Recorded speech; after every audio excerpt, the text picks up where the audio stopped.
Hi teachers, thank you for checking out my video today. I'm here to give you some tips about using your voice in the classroom, how to protect it, keep it healthy, and how to prepare your voice to sing with small children. Singing with small children is a little different than singing with adults or singing the songs that we like to sing on the radio. It's important to acknowledge that children's voices are not yet developed into adult size, so their range is going to be slightly different than an adult's. These are some exercises to prepare your voice for singing in a little bit different way than you would sing along with the radio.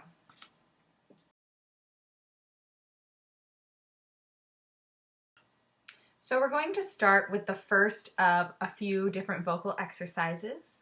This one I'd like to call a sigh.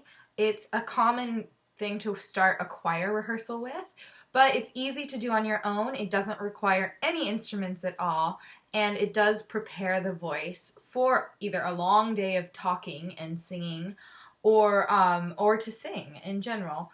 So you start fairly high in a light part of your voice. Think head voice. So if you think puppy pants, that's your head voice. So you want to start there. You just breathe in. So you start the voice high and you let it drop to a lower pitch. And you can start those a little bit higher each time. Excuse me. You might have some phlegm or other things that you want to get out of the way. It's perfectly healthy and normal to have those kind of throat clearing experiences, but to just continue to let the voice freely vibrate through them rather than thrust a cough or a big throat clearing through that. So one more time. And then you can go a little higher.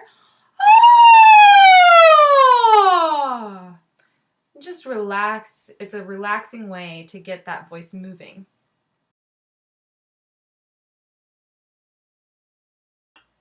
For our second exercise, we can do this one in class.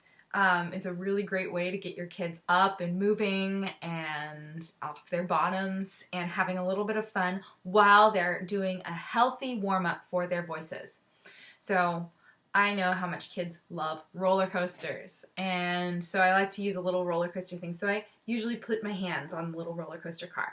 And if you're working with a smaller group, you can say, oh, who's in your roller coaster? So let's say we have Grandma and Grandpa and the kid in their roller coaster. So we're going to click up the hill. And when we get to the top, we're going to do that same sigh, but we're just going to move that around a little bit. So,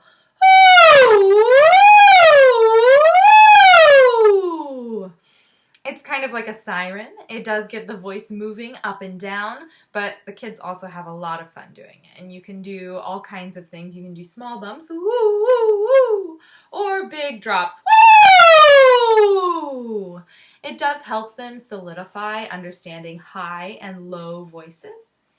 And you could also play with the idea of a mouse coaster or a lion coaster and work on loud and soft voices, which you might want to practice soft sounds for inside days and loud sounds for outside days.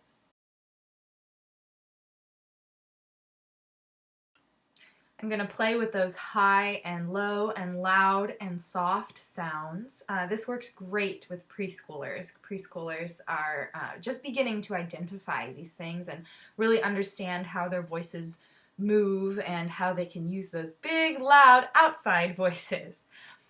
It's good to understand the contrast so that we can then teach them about using the voice in healthy ways and in classroom acceptable ways.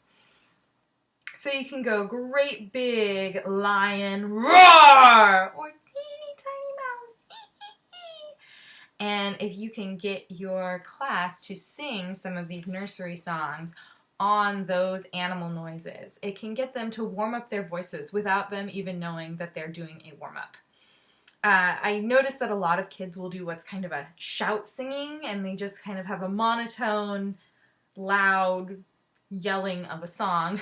And it's not really melodious, and it's not super helpful to them to do that. So to use something like an animal voice, so that a quiet animal like a mouse or a kitten, so that they can really hear the notes moving up and down in a song. You can use something like Kitten, Twinkle, Twinkle, Little Star. Meow, meow, meow, meow, meow, meow, meow. And they're going to have to hear that relationship between low and high notes.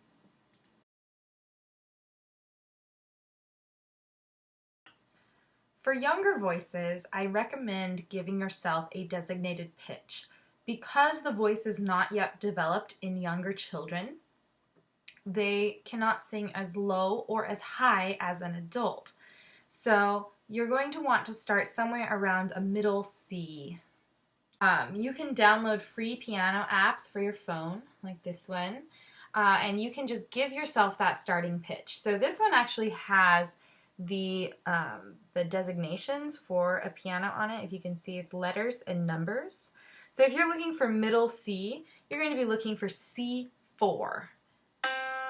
And you're going to want to match that note.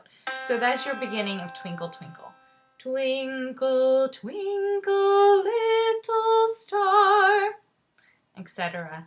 And you want to give them those designated pitches so that you're not pulling notes out of the air if you're not someone with perfect pitch, which very few people actually have, then it is quite difficult to get your students to sing in a healthy range. If you pick a note by accident that's too high or too low, your students could be struggling. So it's important to find those pitches that really do work for your class, and C4 or D4 are usually great places to start for most children's songs. If you're familiar with the Kodály method, that's C4 or D4 being your do. So if a song starts higher, you're going to start a third above or a fifth above that first do on C. So, but for songs like Twinkle Twinkle, the first note is do.